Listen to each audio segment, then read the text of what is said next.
તમે શરૂઆતની અવસ્થામાં આવ્યા છો તો તમે પરેજી પાળશો, નિદાન પરિવર્જન કરશો, ખાવા પીવામાં ધ્યાન રાખશો તો તમને શરૂઆતથી જ આ રોગ મટી જશે. હવે શું ખાવું જોઈએ? એમાં પહેલાં તો આયુર્વેદિક ટ્રીટમેન્ટ તમે ઘરેલું ઉપચાર કેવી રીતે લઈ શકો? લીમડો, કડવો લીમડો એ બધા જ 18 પ્રકારના સ્કિન ડિઝીઝ કીધા છે, બધા જ પ્રકારમાં કડવો લીમડો અક્સીર છે. કડવા લીમડાનું બધું જ પાન છે, મૂળ છે, થડની છાલ છે, લીંબોળી છે, એના બીજ છે, બધું જ કડવા લીમડાનું ઉપયોગમાં આવે છે.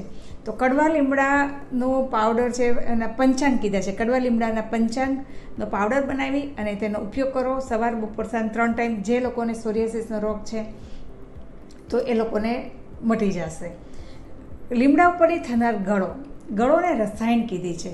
જો તમે વર્ષ સુધી લીમડાની ગળો પીવો, ફ્રેશ ગળો પીવો તો તમારી આખા શરીરની ચામડી નવી આવી જશે.